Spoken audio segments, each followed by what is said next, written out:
صالح حكم كرن وشك ورم تجي يا شخص صالح حكم كرن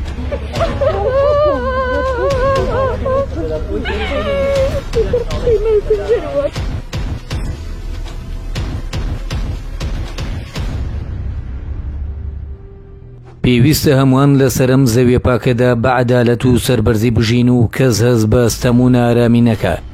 دادپەروەری لە سەر سێستونی گرنگ وەستاوە، ئەویش چاو نەترسی و پاچی و دادگەریە لە بڕیاردان.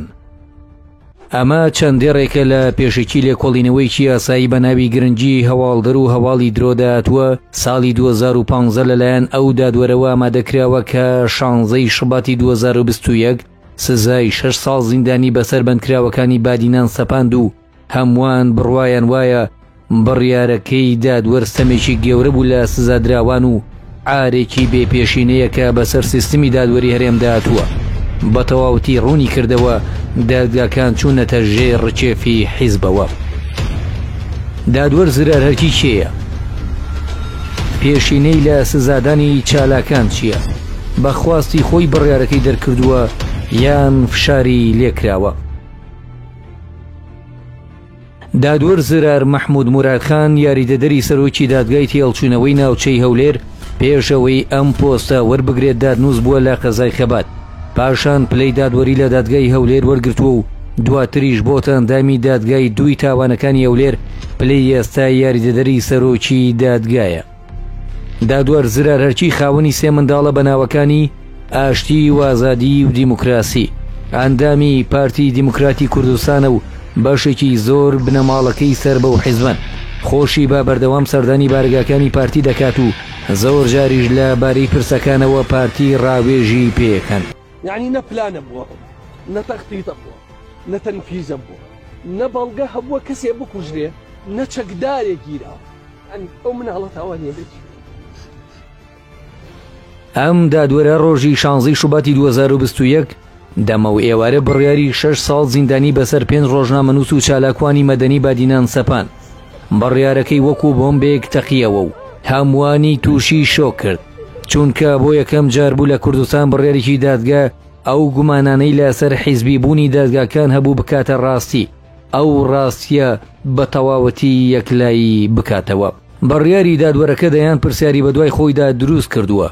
گرنگترینیە و پرسیارانە ژەوەیە ئایا دادوەرەکە خۆی ڕوانگەی چۆنە لەبارەی بڕیارەکەوە؟ ئایا دەوترێت دادوەرەکە باری دەرونی تێکچووە ڕاستە؟ سەرچاوەیەکی ئاگادارەوەی بۆ وڵات باز کرد ئەوانەی لە تۆڕە کۆمەڵایەتیەکان دەوترێت ڕاست نین. ئەو دادوەرە بەهۆی بڕیارەکەوە تووشی دۆخی دەرونی قورس ناتووە، بەڵام بڕیارەکەی پێ باش نەبووە، نیگەران بوو، چونکە پێشوەختە بە دوو ڕێگا ئاگادار کراوەتەوە کە سەرۆکی حکوومەت مەبەستێتی ئەم کەسانە سزا بدرێن. ڕێگا یەکەمیان فشاری زۆری سەرۆکی داواکاری گشتی بووە کە ئەویش کادری پارتیە، هاوکات یاریدەدەرەکەی خۆی کە ئەندامی دەستگای پاراستن و لە کاتی دادگایەکەدا دووبارە پەیامەکەی مەسرور بارزانی بۆ دادوەر زرار دووپات کردووەتەوە، بۆیە لە ژێر باری ئەو داواکاریانەدا بڕیارەکەی دەرکردووە. بڕیارەکەش لەسەر بنەمای ئەو بەڵگە ساختانە بوو کە دەستگای پاراستن بۆ ڕۆژنامەنووسان و چالاکوانەکانی دروست کردووە، پێکاتوە لە تۆماری دەنگی ساختە و نامەی ساختە و دان پێدانانی بە زۆر.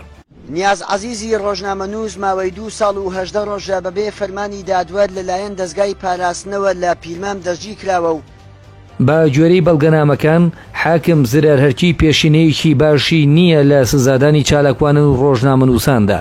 هەر بۆ نمونە ساڵی 2012 لە سەردەستی ئەم دادوەرە بە تۆمەتی سیخوڕیکردن ڕۆژنامەنووس نیاز عەزیز دوای 2 ساڵ زیندانی نایاسایی یاسایش و دەستگای پاراستن سزادرا.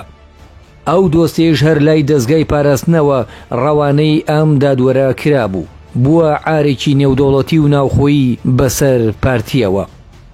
بەڵام باز لە هەڵوێستی دیکەی ئەم دادوەرە دەکرێت.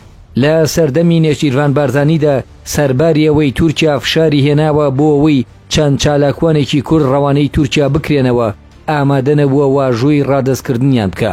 هەر بۆیە قونسوڵخانەی تورکیا لەو بارەیەوە بە فەرمی نیگەرانی دەگەێنن بە نێچیروان بارزانی و سکاڵایی لێەکەن.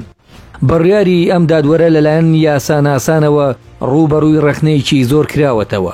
هەمووانیش بڕوایان وایە بڕیارێکی ستەمکارانەی نایاساییە، بەڵام بە گوێرەی پێوەرە کلاسیکەکان کە دەسەڵاتی دادوەری لەلایەن حیزبەوە قۆڕخ کراوە ئیرادەش کێن کراوە.